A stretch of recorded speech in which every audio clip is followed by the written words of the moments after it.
வணக்கம். பாராசூட் பார்த்துருக்கீங்களா? பாராசூட்னா தெரியுமே, அங்கேருந்து வானத்திலிருந்து அப்படியே கீழே பூமிக்கு வர்றது. அது இல்லை, நம்ம மனசுல பாராசூட் மாதிரி இருக்கிற ஒரு வாகனம் தான், டூ வீலர் தான் பாராசூட். ஆமாங்க, ஒரு ஓடிடியில் வந்திருக்கிற பாராசூட் அப்படிங்கிற விஷயம் ஒரு ஒரு ஓடிடி பிளாட்ஃபார்மில் வந்திருக்கிற வெப் சீரிஸ் என்னென்ன தாக்கங்களை எனக்குள்ளார ஏற்படுத்துச்சு அப்படிங்கிற ஒரு சின்ன விமர்சனம் தான் இந்த பாராசூட் பற்றின இந்த வீடியோ. டிஸ்னி பிளஸ் ஹாட் ஸ்டாரில் வந்திருக்கிற இந்த பாராசூட் எது மாதிரியான படம் அப்படிங்கிறதுக்கு முன்னாடி அந்த படத்தை ராசு ரஞ்சித் அப்படிங்கிறவர் டைரக்ட் பண்ணியிருக்காரு. இந்த டைரக்டருக்கு முதல்ல என்னுடைய மனமார்ந்த பாராட்டுக்களை நான் தெரிவிச்சுக்கணும் அப்படின்னு ஆசைப்படுறேன். மிகச்சிறந்த படைப்பா இந்த பாராசூட்டை அவர் கொடுத்துருக்கிறாரு. இந்த வெப் சீரீஸ்ல நம்ம நடிகர் கிருஷ்ணா, விஷ்ணுவர்தனுடைய சகோதரர் கிருஷ்ணா, பேபி இயல், பவா செல்லத்துறை சார், சக்தி ரித்விக்கு, கிஷோர், கனி, நம்ம அகத்தியன் சாரோட மகள் கனி, காளி வெங்கட், இவங்கெல்லாம் நடிச்சிருக்காங்க. யுவன் சங்கர் ராஜா இந்த வெப் சீரிஸ்க்கு இசையமைச்சிருக்காரு. இந்த பாராசூட் சொல்லக்கூடிய கதை என்ன அப்படின்னு பார்த்தோம்னாக்கா, ஒரு குடும்பம், கிஷோர், கனி கணவன் மனைவியா இருக்காங்க. அங்க ஒரு பையன் ஒரு பொண்ணுன்னு சின்ன பசங்க, ஸ்கூலுக்கு போயிட்டு வர பசங்க இந்த குடும்பம். இன்னொரு பக்கத்துல கிருஷ்ணா ஒரு போலீஸா இருக்காரு.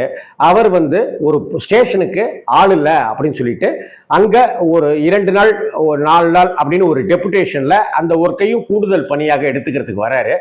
அங்க இருக்கிற ஏற்கனவே வேலை பார்த்துட்டு இருக்கிற அந்த இன்னொரு அதிகாரி கிட்ட நீங்க எப்போதும் போலவே நீங்க செயல்படுங்க அப்படின்னு சொல்றாரு. ஆனா கிருஷ்ணாங்கிற அந்த போலீஸ் அதிகாரிக்கும் அங்கேயே இருக்கிற ஒரு போலீஸுக்கும் ஒரு கசமுசா, ஒரு ஈகோ ஒன்று கிளாஷ் ஆகிட்டே இருக்கு. இதற்கு மத்தியிலேயே இந்த கிருஷ்ணாவுக்கு இருக்கிற ஒரு சிக்கல் என்ன, பிரச்சனை என்ன அப்படின்னு சொன்னாக்க, மனைவி இருக்காங்க, ஆனா பல வருடங்களா அவங்களுக்கு குழந்தை பிறக்கல. இப்பதான் மனைவி கர்ப்பமா இருக்காங்க. இதே போல இன்னொரு சிக்கல் அவருக்கு என்ன பிரச்சனை அப்படின்னு சொன்னாக்க, இன்வெஸ்டிகேஷன் இதுல ரோட்ல பாரா பார்த்துட்டு இருக்கிற அந்த சமயத்துல செக் போஸ்ட்ல ஒரு பைக்ல போதையில தண்ணி அடிச்சுட்டு வந்திருக்கிற ஒரு அரசியல்வாதியினுடைய பையன் அங்க மாட்டுறாரு. அவர் திமிரா பேசுனதுனால அவரை அடிச்சு பைக்கை பறிமுதல் செஞ்சு வச்சிரு. இதனால அந்த அரசியல்வாதி இவரை குறி வச்சு காய் நகர்த்துறாரு. இதுக்கு நடுவுல அந்த வண்டியை நோ பார்க்கிங்ல விட்டாக்க கொக்கி போட்டு வண்டியை எடுத்துட்டு போறதுக்கு போலீஸ் அல்லாத சில நபர்கள் போலீஸுக்கு உடந்தையா இருப்பாங்க. அப்படி சில பேர் ஹெல்ப் பண்றதுக்குன்னு வருவாங்க. அது மாதிரி நிறைய ஸ்டேஷன்ல பார்க்கலாம், நானே நிறைய இடங்கள்ல பார்த்துருக்கேன். அப்படி ஒரு வண்டியை அப்படி தூக்கிட்டு போய் வச்சிடறாங்க. அந்த புல்லட்டை, அந்த அரசியல்வாதி பையனுடைய புல்லட்டை அப்படி கொண்டு வந்து வச்சிடறாங்க. இதே போல என்ன நடக்குது அப்படின்னு சொன்னாக்க, இங்க கேஸ் சிலிண்டர் போடுகிற போடுறவராக நம்ம கிஷோர் நடிச்சிருப்பாரு. அந்த கிஷோர் ஒவ்வொரு இடங்கள்லையும் போய் சிலிண்டர் புக் பண்ணியிருக்கிறவங்க வீட்டுக்கெல்லாம் போய் சிலிண்டரை டெலிவரி கொடுக்குற ஒரு கேரக்டர். அவருக்கு மூக்குக்கு மேல கோபம் வரும். அந்த கோபத்தை சக மனிதர்கள்ட்ட கம்பேர், டெலிவரி யார் வீட்டில் போடுறாங்களோ அங்க ஏதாவது அவமரியாதையா பேசினாலும் கோபம் வந்துடும். 3 மாடி ஏறி போய் கஷ்டப்பட்டு போய் போடுவாரு. அங்க ஒருத்தன் டிப்ஸ் 20 ரூபா ஏன் தரணும் அப்படின்னு சொல்லி கேட்டா அந்த வீட்டுக்காரர் சண்டை போட்டாரு அப்படின்னாக்க, அவர் என்ன பண்ணுவாரு, அந்த சிலிண்டரை தூக்கி கீழே வச்சுட்டு இங்க இருந்து நீயே எடுத்துட்டு போயா அப்படின்னு சொல்ற அளவுக்கு கோபக்காரர் அவர். அப்படிப்பட்ட கோபத்தை வீட்லையும் அதே கோபத்தோட ஒரு இயலாமை கலந்த ஒரு வெறுப்பு அப்படின்னு சொல்லுவோம் இல்லையா, வாழ்க்கையில ஒரு இயலாமை, ஒரு வெறுப்பு, அந்த கேரக்டராகவே வாழ்ந்திருப்பார் கிஷோர் சார். அந்த பையன் அந்த பையன் பொண்ணு, அவருக்கு 2 பேரும் ஸ்கூல்ல படிக்கிறவங்க. பொண்ணு நல்லா படிச்சு நல்லா ரேங்க் எடுத்துருவா. ஆனா பையன் சரியா படிக்காம ரேங்க் எடுத்திருக்க மாட்டான். அதே போல அந்த பொண்ணு தான் பட்டத்துக்கு ஆசைப்படுவா. அந்த பட்டத்தை துரத்தி போய் பிடிச்சி தங்கச்சிக்காக பட்டத்தை அவன் தான் எடுத்து கொடுப்பான். ஆனா பட்டத்தை எடுத்துட்டு வந்ததுக்காகவும் மார்க் கம்மியா வாங்கி இருக்கிறதுக்காகவும் இவன் தான் அடி வாங்குவான். இப்படி எதுக்கெடுத்தாலும் கோபத்தோட பொழிச்சு பொழிச்சு பொழிச்சு பொழிச்சுன்னு அடிப்பான். அடிக்கிற அப்பா அதை பார்த்துட்டு அப்படியே உச்சா போயிடுற அந்த பையன் அப்படிங்கிற அந்த கதாபாத்திரம். இப்படிப்பட்ட ஒரு சூழ்நிலையில அந்த பொண்ணுக்கு, அந்த ஸ்கூல்ல படிக்கிற அந்த பொண்ணுக்கு பிறந்த நாள் வரும். அதுக்கு கேக்கு அது இதெல்லாம் இது பண்ணியிருப்பாங்க. இப்படி ஆர்டர் பண்ணி எல்லாமே சந்தோஷமா இருக்கலாங்கிற நினைப்புல அப்பா ஒரு டெத்துக்கு அப்படின்னு சொல்லிட்டு போயிடுவார். வண்டி 2 வீலர் அங்கேயே இருக்கும். அந்த 2 வீலர் தான் எக்ஸல் ஹெவி டியூட்டி வண்டி. அந்த வண்டி தான் அந்த குழந்தைகளுக்கு பாராசூட். அந்த வண்டியை எடுத்துக்கிட்டு அந்த சின்ன பையன் தன்னுடைய தங்கச்சியும் கூப்பிட்டுக்கிட்டு சல்லுன்னு போவான். வண்டியில் ஒரு கடையில் நிப்பாட்டுவான். சாக்லேட் கடையாக இருக்கும். நீ என்ன வேணுமோ வாங்கிக்கோ, உன் பர்த்டேக்கு தான் கிஃப்ட்டு, நீ எவ்வளோ சாக்லேட் வேணாலும் வாங்கிக்கோ அப்படின்னு சொல்லி சாக்லேட்லாம் வாங்கிட்டு வருவான். அப்படி வரும்போது அங்கே கடையை ஒரு பெட்டி கடை, மளிகை கடை, ஸ்டேஷனரி கடை வச்சிருக்கிற பவா செல்லதுரையை தாத்தா தாத்தான்னு கூப்பிட்டு இருப்பாங்க அவங்க. அவரும் அவங்க மேலே ரொம்ப பிரியமாக இருப்பார். அவர் எதிர் ரோட்டில் போயிட்டு இருப்பாரு. தாத்தா தாத்தான்னு வண்டியை நிப்பாட்டிட்டு அவருக்கு சாக்லேட் கொடுத்துடலான்ட்டு அப்படி போயிட்டு அவரையும் பிடிக்க முடியாது. திரும்பி வந்து பார்த்தாக்க அந்த வண்டியும் இருக்காது. அந்த கிஷோருடைய எக்ஸல் சூப்பர் ஹெவி டியூட்டி வண்டியும் இருக்காது. பாராசூட்டை காணுமே அப்படின்னு அண்ணனும் தங்கச்சியுமா அந்த சின்ன பசங்க 2 பேரும் தேடி தேடி போயிட்டு இருக்கிற அந்த சமயத்தில் போலீஸ் ஸ்டேஷனுக்கு போய் கம்ப்ளைண்ட் கொடுங்க அப்படின்னு சொல்ல, போலீஸ் ஸ்டேஷனுக்கு அவங்க வந்து போன விஷயம் ஒரு பக்கம் இருக்க, அதுக்கப்புறமா அவங்க காணா போயிட்டாங்க அப்படின்னு ஒரு விஷயம் வர, அந்த காணா போயிட்டதுக்காக கனி தேடுற அங்கே டெத்துக்கு போயிருக்கிறவர்கிட்ட இந்த விஷயத்த சொல்லலாமா கூடாதான்னு அவர் தவிச்சிருக்க, ஒரு கட்டத்தில் அவர் வீட்டுக்கே வந்து வண்டியையும் காணும் பசங்களையும் காணும் அப்படிங்கிற ஒரு கோபத்தோட அவரும் ஒரு பக்கம் தேட ஆரம்பிக்க, இப்போ பசங்களை தேடிட்டு இருப்பாங்க, அந்த வண்டியை தேடிட்டு இருப்பாங்க. இது ஒரு பக்கம் இருக்கும். ஒரு கட்டத்தில் போலீஸில் போய் கம்ப்ளைண்ட் கொடுக்கலாம் அப்படின்னு கிஷோர் வருவார். ஏற்கனவே கிஷோருக்கும் கிருஷ்ணாவுக்கும் ஒரு சந்திப்பு நடந்திருக்கும். ஏன்னா கிஷோருடைய மூர்க்கத்தனத்தினாலையும் கோபத்தினாலையும் ஏற்பட்ட விஷயம் இது. அது அந்த கிருஷ்ணாவுடைய போலீஸோடைய உறவுக்காரர் வீட்டிலே நடந்திருக்கிற ஒரு பிரச்சனை. இப்போ அந்த கிஷோரை கிருஷ்ணா ஹேண்டில் பண்ணுற விதம் எப்படிப்பட்டதாக இருக்கு.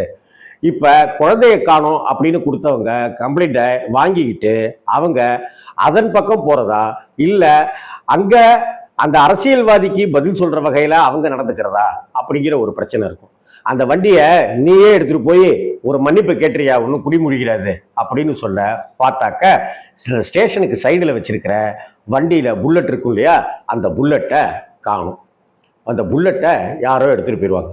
இப்போ அந்த அரசியல்வாதியோட பையன் தான் அந்த புல்லட்டை எடுத்துகிட்டு போய் என்னை வந்து இது பண்ணுறான் அப்படின்னு போலீஸ் கிருஷ்ணா நினைக்க, அடுத்தடுத்து நடக்கிற சம்பவங்களில் அந்த காணாமல் போன புல்லட்டுக்கும் இவங்களுடைய எக்ஸல் சூப்பர் ஹெவி டியூட்டி வண்டிக்கும் அந்த குழந்தைகளுக்கும் எந்த மாதிரியான கனெக்டிவிட்டி இருக்கு, இதை தேடுகிற பயணம் எங்கெல்லாம் போகுது, இந்த சமயத்தில் காவிரி தண்ணீர் பிரச்சனையாகவும் அந்த கர்நாடகாவில் ஏற்பட்டிருக்கிற கலவரம் காரணமாகவும் தமிழ்நாடு பார்டரு எந்தெந்த பிரச்சனைகளை எல்லாம் சந்திக்குது அப்படிங்கிற ஒரு விஷயமும், அதை தேடிய அடுத்தடுத்த பயணங்கள் கிருஷ்ணாவுக்கும் இவங்களுக்கும் எப்படியெல்லாம் ஏற்படுதுங்கிறத 5 எபிசோடுகளாக சொல்லியிருக்கிறதா பாராசூட்.